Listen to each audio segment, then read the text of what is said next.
Nigeria had just come out of the civil war, wounded but hopeful. The country was ready to rebuild, to heal, to dream again. Then came a discovery that changed everything. In the quiet lands of Oloibiri in today's Bayelsa state flowed a dark liquid that the world couldn't get enough of: crude oil.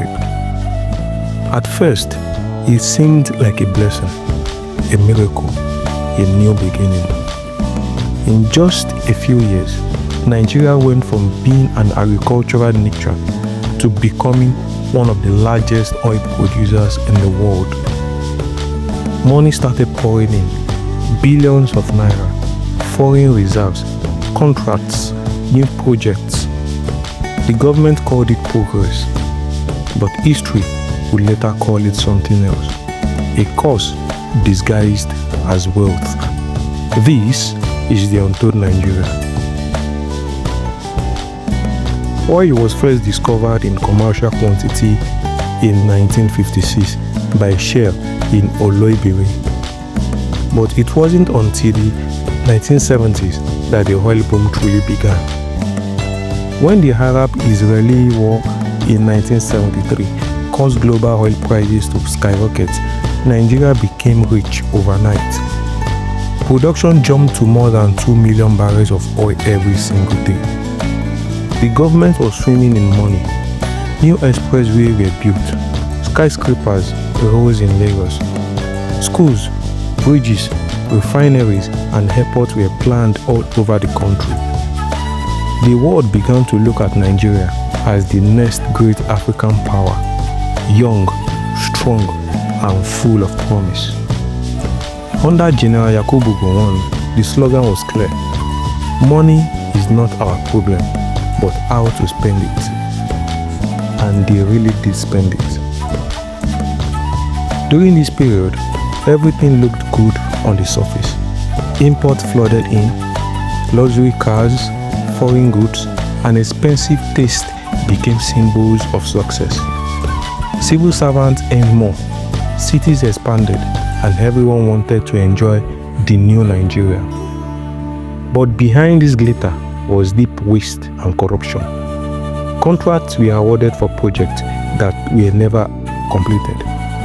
Billions of naira went missing without trace.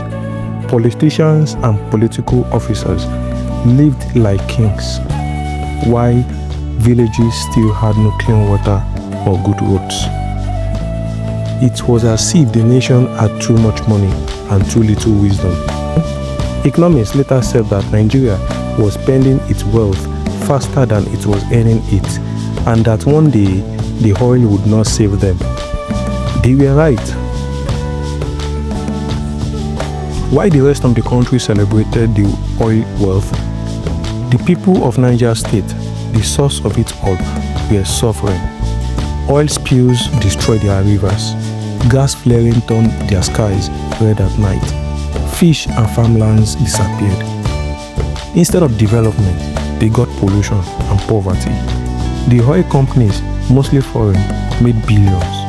The government collected huge taxes and royalties, but the local people were left with nothing but blackened soil and poisoned water. It was injustice hiding behind national pride. By the late 1970s, oil prices began to drop sharply around the world. Nigeria's income collapsed. The federal government had borrowed heavily, believing the oil money would never stop flowing. Now, they couldn't repay the debt. The industries that were meant to grow during the oil years had been abandoned. Farms were empty because everyone had moved to the cities, chasing government jobs. When the money stopped, there was nothing left to fall back up. Unemployment grew. Inflation rose. The value of the naira began to fall, and the once rich nation slipped into an economic crisis that would take decades to recover from. This financial crisis opened the door for military coups, austerity measures, and the hardships of the 1980s. The oil boom was supposed to build a new Nigeria, Instead, it created a nation addicted to easy money. Agriculture, which had once made Nigeria one of the world's top exporters of cocoa, groundnut, and palm oil, was forgotten. Factories closed because everything was being imported.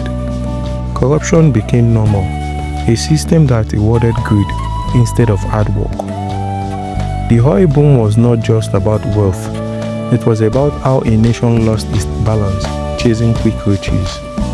Even today, you can still see its shadow everywhere, in the poor infrastructure, the youth rising unemployment, and the constant dependence on oil to survive. The story of Nigeria's oil boom is not just about the past, it's about a lesson we keep refusing to learn. It reminds us that no nation can rise by wealth alone, but by wisdom, honesty, and planning for the future. Every story like this reminds us Nigeria is more than history, it is heritage. If you believe these stories deserve to be heard, don't just watch, be part of it. Subscribe, share, and turn on notifications. Let's bring the Untold Nigeria to light, one story at a time. This is the Untold Nigeria.